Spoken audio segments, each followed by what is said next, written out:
Everyone, welcome to Vini tutorials. आज के इस वीडियो में हम पढ़ेंगे क्लास 8 हिस्ट्री का chapter number 2 from trade to territory का next major topic which is setting up a new administration. पिछले वीडियो में हमने पढ़ा था एक subtopic which was the doctrine of lapse. उसमें क्या हो रहा था, डॉक्ट्रिन ऑफ लैप्स क्या स्टेट करता था, वो भी एक पॉलिसी थी जो कि ब्रिटिशर्स ने ही लाई थी।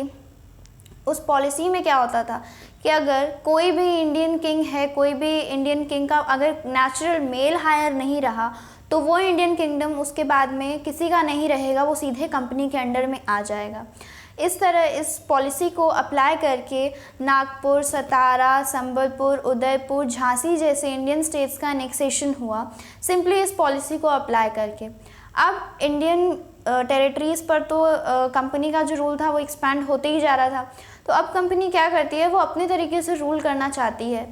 तो इस वीडियो में हम वही डिस्कस करेंगे कि क्या क्या चेंजेस आए रूल्स में, क्या क्या चीज़ें हमारी जो थी पहले वो हटा दी गई, मतलब किस तरह से चीज़ें बदल गई ब्रिटिश रूल में, वो देखेंगे। Setting up a new administration नाम ही है इस टॉपिक का। First governor general was Warren Hastings. पहले गवर्नर जनरल कौन थे? Warren Hastings. ये बहुत ही इंपॉर्टेंट है और हमेशा किसी भी एग्जाम में 1 मार्क क्वेश्चन में आता है। Who was the first governor general? Warren Hastings. इनका टाइम पीरियड था 1773 टू 1785। ये 12 ईयर्स इनका टाइम पीरियड रहता है। इनको इतना इंपॉर्टेंट क्यों माना जाता है? क्योंकि by his time the company got control over Bengal, Madras and Bombay। ये 3 इंडियन टेरिटरीज़ के ऊपर में इनके टाइम पीरियड में कंपनी का कंट्रोल हो जाता है। कौन कौन सी रहती हैं वो? बंगाल, मद्रास यानी कि चेन्नई, बॉम्बे यानी कि Mumbai. British territories were broadly divided into administrative units called presidencies. जो ब्रिटिश टेरिटरीज रहती हैं उनको क्या कर दिया जाता है? स्मॉल एडमिनिस्ट्रेटिव यूनिट्स में डिवाइड कर दिया जाता है। क्यों डिवाइड कर दिया जाता है? So that they are able to rule easy to rule हो। और इन स्मॉल एडमिनिस्ट्रेटिव यूनिट्स को नाम क्या दिया जाता है? प्रेसिडेंसीज। तो अब हम देखते हैं, तो ये जो प्रेसिडेंसीज रहती हैं, जो शुरुआत में 3 प्रेसिडेंसीज ही रहती हैं, वो कौन कौन सी रहती हैं? बंगाल, मद्रास एंड बॉम्बे। अब देखते हैं कि इनका रूल कैसे होता है और वॉरेन हेस्टिंग्स और क्या क्या चेंजेस लेकर के आते हैं। There were 3 presidencies, Bengal, Madras and Bombay. जैसा कि हमने देखा कि बंगाल, मद्रास और बॉम्बे पर कंपनी का कंट्रोल हो जाता है। तो यही 3 प्रेसिडेंसीज रहती हैं शुरुआत में, स्टार्टिंग में बंगाल, मद्रास एंड बॉम्बे। मद्रास यानी कि चेन्नई, बॉम्बे यानी कि Mumbai. Each was ruled by a governor. Governors को हायर किया जाता था ये प्रेसिडेंसीज को रूल करने में। फिर Warren Hastings introduced several administrative reforms. Warren Hastings बहुत ही ज़्यादा इम्पॉर्टेंट रोल प्ले करते हैं कंपनी एक्सपेंशन में, ब्रिटिश के एक्सपेंशन में। वो बहुत सारे सोशल रिफॉर्म्स लेके आते हैं, कुछ हमारे रिफॉर्म्स को चेंज कर देते हैं अपने रिफॉर्म्स को ला करके, या फिर कुछ हमारे रिफॉर्म्स को टोटली एलिमिनेट कर देते हैं, या फिर कुछ एडिट कर देते हैं। एडिट का मतलब उसमें कुछ चेंजेस करना। Notably in the sphere of justice. Notably मतलब कि खास तौर से in the sphere of justice. Sphere of justice यानी कि जस्टिस के फील्ड में सबसे ज़्यादा उनके एडमिनिस्ट्रेटिव रिफॉर्म्स रहे हैं।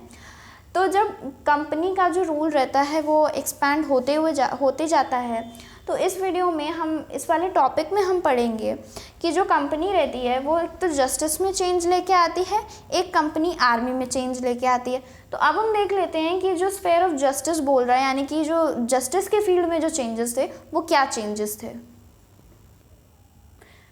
New system of justice. अब जस्टिस में क्या इनका नया चेंज था? Each district was to have 2 courts. हर एक डिस्ट्रिक्ट के पास में 2 कोर्ट होना चाहिए था। First was criminal court, second was civil court. Criminal court को हिंदी में फौजदारी अदालत कहा जाता है, सिविल कोर्ट को दीवानी अदालत कहा जाता है। ये 2 कोर्ट बनाने के पीछे मकसद ये था कि ये जो क्रिमिनल कोर्ट रहेगा इसमें ये कैसे रूल किया जाएगा? अंडर काजी एंड मुफ्ती। काजी और मुफ्ती इसके हेड रहेंगे, लेकिन सुपरविजन रहेगा कलेक्टर्स का। कलेक्टर्स यानी कि जो रेवेन्यू कलेक्टर्स वगैरह होते थे, तो उनका सुपरविजन रहेगा। उसके अंडर में काजी और मुफ्ती रहेंगे, जिनके अंडर में क्रिमिनल कोर्ट यानी कि फौजदारी अदालत रहेगा। फौजदारी अदालत हिंदी में बोला जाता है क्रिमिनल कोर्ट को। सिविल कोर्ट को हिंदी में दीवानी अदालत बोलते हैं। Under maulvis and Hindu pandits. मौलवीज यानी कि मुस्लिम पंडित्स और हिंदू पंडित्स के अंडर में ये रहेगा दीवानी अदालत। इसमें भी कलेक्टर्स का सुपरविजन रहेगा। काजी का मतलब होता है जज। फिर इसके बाद में अब देख लेते हैं कि इन दोनों कोड्स के बनाने के पीछे क्या मकसद था और इसके अलावा क्या क्या चेंजेस हुए। अब इसके साथ में प्रॉब्लम क्या थी, ये 2 कोड तो बन गए, सिविल कोड और क्रिमिनल कोड। इसमें हो क्या रहा था, प्रॉब्लम थी, मेजर प्रॉब्लम हिंदू और मुस्लिम्स दोनों के साथ में। Brahmin pandit gave different interpretations of local laws based on different schools of धर्मशास्त्र।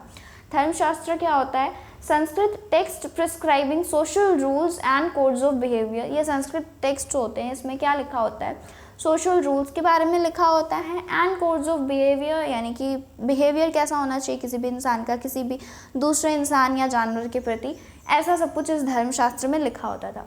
प्रॉब्लम हो क्या रही थी कि उस टाइम पर सज़ा कैसे दी जाती थी। उस टाइम पर सज़ा जो रहती थी वो रिलीजन के बेस पर दी जाती थी। जो रिलीजन रहेगा उनकी बुक में जैसा भी लिखा रहेगा उस हिसाब से उनको सज़ा दी जाएगी।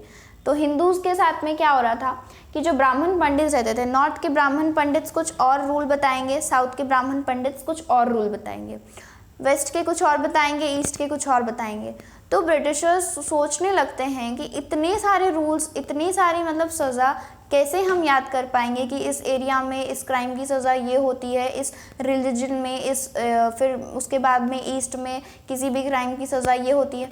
तो उनका दिमाग काम नहीं कर रहा था। तो फिर उन्होंने इसका सॉल्यूशन लेके आया। वो क्या था उनका सॉल्यूशन, 1775 में 11 pandits were asked to compile a digest of Hindu laws.